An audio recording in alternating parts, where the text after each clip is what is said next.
If blue represents one thing in the Saints Row series, it represents youth, or really a fresh new flavor, and it seemingly clashes with blue's usual color meanings. Always eat the one you love.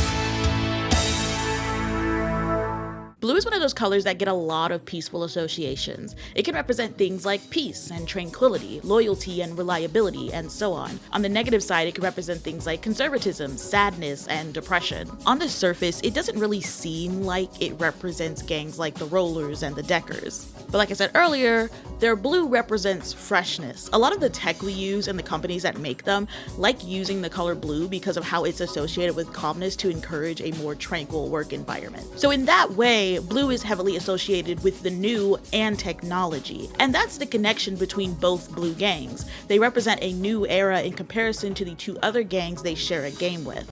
I'm fast as fuck, boy. I don't think you have any idea how fast I really am. So for the Rollers, blue mainly represents things like loyalty and confidence. William Sharp added to the mix adds the aspect of responsibility. Confidence is pretty self-explanatory because their main hobby is street racing, and car culture in general is a culture where you have to be confident. Loyalty is the main ingredient in the Rollers though, and it's mainly present in Donnie, who, if you ask Sharp, is probably considered a weak link. We have his loyalty to Price, which is equally returned and is expected because they're best friends. Side note, it's so depressing seeing Donnie in Saints Row 2 because like, damn. Remember when he had actual friends? His other loyalty is towards Lynn, who also returns it equally despite using him as an easy in. Donnie is really the heart of the Rollers, and it's because he's the gang's main mechanic. Of course, as the gang's mechanic, a lot of their culture and hobby revolves around many of the members trusting their cars, which would be their babies, to him. And in return, he has shown that they can trust him with their pride. There's an actual set of loyalty showcase from Donnie during his time in the Rollers that there isn't during his time in the Brotherhood. And that's for an obvious reason, right? Donnie isn't treated as a member of their brotherhood. He's treated more like a servant that's expected to throw his life away for them when they haven't really given him nothing in return. Loyalty is a two-way street. And like, friendship isn't a transactional thing, yes, but it is something where you and your friend would die for each other even if one friend says that they would never ask you to do that. Thank you guys. I will never be able to repay you for the kindness you've shown me in here. Besties for life, I say. Oberlin, your bail's been posted. Later, losers. I'm telling you this right now, if you die, then I die. Alright, so you can't fucking die.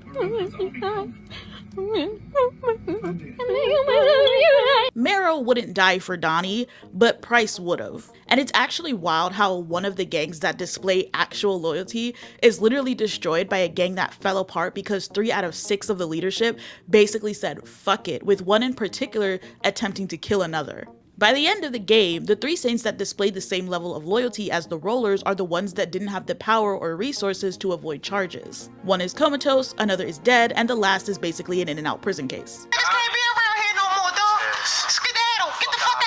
The Deckers were a little confusing for me when it came to matching them to blue, because a big reason they are blue is because of the color really just being associated with the internet and technology. This is especially when it comes to futuristic media, but primarily Tron, which was a big inspo for a lot of the futuristic vibes in the 3rd game. Remember, we were in that era of dubstep and rainbow skinny jeans. I hate Vietnam.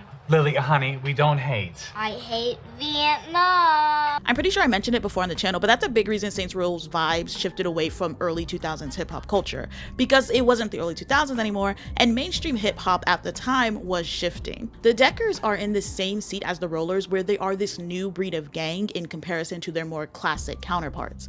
They're the elite hackers. Previously, the only hacker in the series that we knew was Shaundi in Saints Row 2 before Kinsey comes in. My cat is currently outside trying to get in the room, and what that means is he wants to be in here for like 2 minutes and then leave. Okay, he's trying to get away from his little sister. He's especially gonna leave when he realizes that she's just following him around again.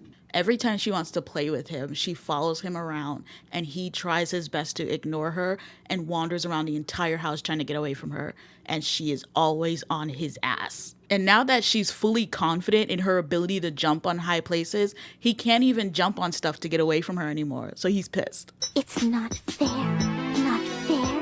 Not fair.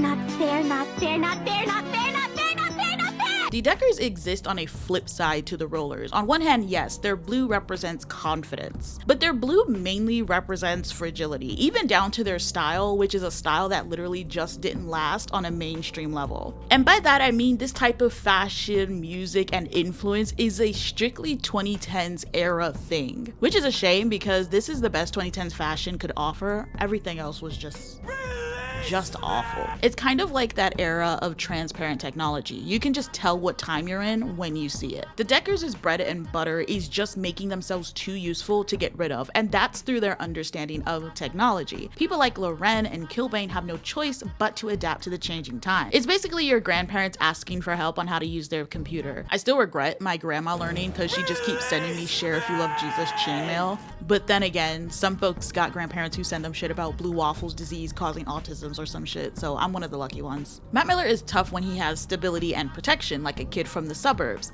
Easy to be tough through a screen and all. You take that away and he crumbles faster than a peer worth millions of dollars. Once he realizes that the Saints will find him and no amount of technology will stop him, he folds. Even more so, his world crumble. He's the definition of someone online who has never been punched in the mouth. And the Saints taking the fight to him lets him know that not every gang is going to wait to go through Loren or Kilbane. Sometimes they'll just go through him to get to them. And he drops his flags in general. Doesn't even go back to the UK to be a gangster there. He becomes a straight up Fed, which worked out, I guess, in terms of keeping himself alive when the earth exploded. Side note, don't walk away from this video thinking that I hate Matt Miller. Understand this, that's my man. I'm allowed to bully him.